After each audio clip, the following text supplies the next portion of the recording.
यूहन्ना की इंजील और उसका 6वां बाब जो 71 आयत पर मुश्तमिल है। इन बातों के बाद यीशु गलील की झील यानी तिब्रियास की झील के पार गया और बड़ी भीड़ उसके पीछे हो ली, क्योंकि जो मौजज़े वो बीमारों पर करता था उनको वो देखते थे। यीशु पहाड़ पर चढ़ गया और अपने शागिर्दों के साथ वहां बैठा, और यहूदियों की ईद फसह नजदीक थी। बस जब यीशु ने अपनी आंखें उठाकर देखा कि मेरे पास बड़ी भीड़ आ रही है, तो फिलिप्पुस से कहा कि हम इनके खाने के लिए कहां से रोटियां मोल दें। मगर उसने उसे आजमाने के लिए ये कहा, क्योंकि वो आप जानता था करूंगा कि मैं क्या करूंगा। फिलिप्पुस ने उससे जवाब दिया कि 200 दीनार की रोटियां इनके लिए काफी न होंगी कि हर एक को थोड़ी सी मिल जाए। उसके शागिर्दों में से एक ने यानी शिमोन पतरस के भाई इंद्रियास ने उससे कहा, यहाँ एक लड़का है जिसके पास जौ की 5 रोटियां और 2 मछलियां हैं, मगर ये इतने लोगों में क्या है। यीशु ने कहा कि लोगों को बिठाओ, और उस जगह बहुत घास थी। बस वो मर्द जो तखमीनन 5000 थे बैठ गए। यीशु ने वो रोटियां ली और शुक्र करके उन्हें जो बैठे थे बांट दी, और इसी तरह मछलियों में से जिस कदर चाहते थे बांट दिया। जब वो शेर हो चुके तो उसने अपने शागिर्दों से कहा कि बचे हुए टुकड़ों को जमा करो ताकि कुछ जाया ना हो।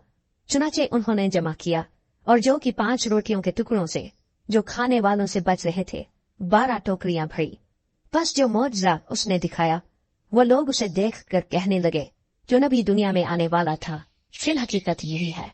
बस यीशु ये मालूम करके कि वो आकर मुझे बादशाह बनाने के लिए पकड़ा चाहते हैं, फिर पहाड़ पर अकेला चला गया। फिर जब शाम हुई तो उसके शागिर्द झील के किनारे गए और कश्ती में बैठकर झील के पार कफरनहूम को चले जाते थे। उस वक्त अंधेरा हो गया था और यीशु अभी तक उनके पास न आया था, और आंधी के सबब से झील में मौजें उठने लगी। बस जब वो खींचते खींचते 3-4 मील के करीब निकल गए तो उन्होंने यीशु को झील पर चलते और कश्ती के नजदीक आते देखा और डर गए।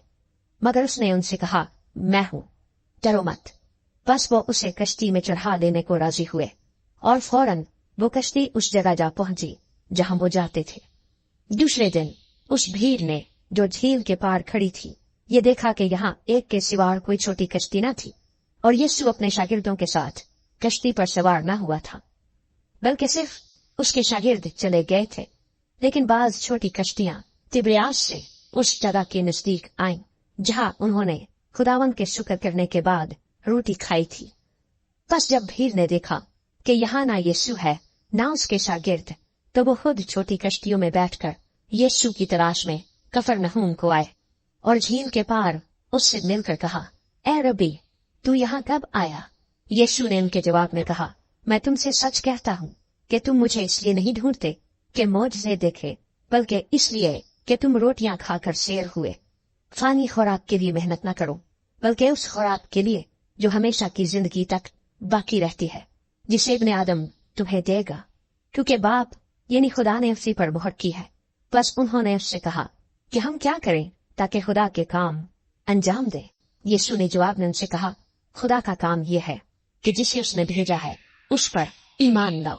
बस उन्होंने उससे कहा, फिर तू कौन सा निशान दिखाता है ताकि हम देखकर तेरा यकीन करें? तू कौन सा काम करता है? हमारे बाप दादा ने बियाबान में मन खाया, चुनाचे लिखा है कि उसने उन्हें खाने के लिए आसमान से रोटी दी। यीशु ने उनसे कहा, मैं तुमसे सच कहता हूँ कि मूसा ने तो वो रोटी आसमान से तुम्हें ना दी, लेकिन मेरा बाप तुम्हें आसमान से हकीकी रोटी देता है, क्योंकि खुदा की रोटी वो है जो आसमान से उतरकर दुनिया को जिंदगी बख्शती है। उन्होंने उससे कहा, ऐ खुदावंद, ये रोटी हमको हमेशा दिया कर।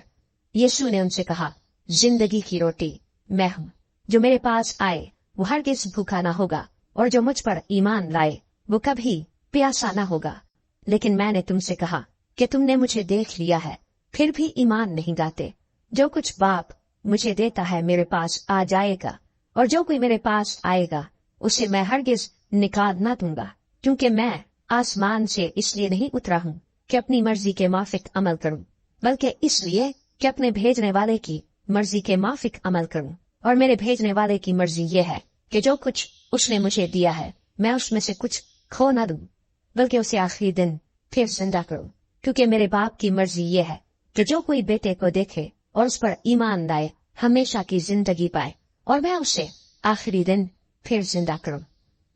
बस यहूदी उस पर बुड़बुड़ाने लगे, इसलिए कि उसने कहा था कि जो रोटी आसमान से उतरी वो मैं हूँ।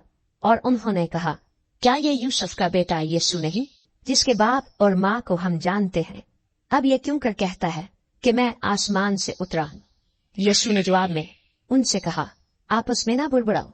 कोई मेरे पास नहीं आ सकता जब तक बाप जिसने मुझे भेजा है उसे खींच ना दे, और मैं उसे आखिरी दिन फिर जिंदा करूं। नबियों के सहीफों में यह लिखा है कि वो सब खुदा से तालीम याफ्ता होंगे। जिस किसी ने बाप से सुना और सीखा है वो मेरे पास आता है। ये नहीं कि किसी ने बाप को देखा है, मगर जो खुदा की तरफ से है उसी ने बाप को देखा है। मैं तुमसे सच कहता हूँ कि जो ईमान लाता है हमेशा की जिंदगी उसकी है। जिंदगी की रोटी मैं हूँ। तुम्हारे बाप दादा ने बेअबान में मन खाया और मर गए। ये वो रोटी है जो आसमान से उतरती है ताकि आदमी उसमें से खाए और ना मरे। मैं हूँ वो जिंदगी की रोटी जो आसमान से उतरी। अगर कोई इस रोटी में से खाए तो अब तक जिंदा रहेगा, बल्कि जो रोटी मैं जहान की जिंदगी के लिए दूंगा वो मेरा गोश्त है। बस यहूदी ये कहकर आपस में झगड़ने लगे कि ये शख्स अपना गोश्त हमें क्यों कर खाने को दे सकता है। यीशु ने उनसे कहा, मैं तुमसे सच कहता हूँ कि जब तक तुम इब्ने आदम का गोश्त न खाओ और उसका खून ना पियो तुम में जिंदगी नहीं।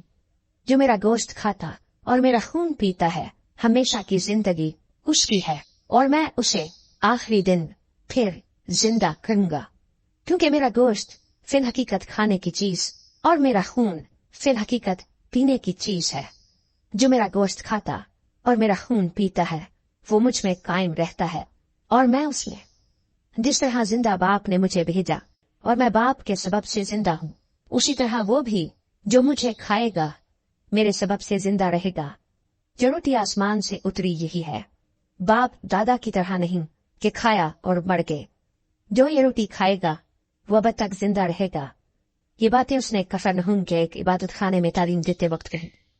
इसलिए उसके शागिर्दों में से बहुतों ने सुनकर कहा कि ये कलाम नागवार है, इसे कौन सुन सकता है।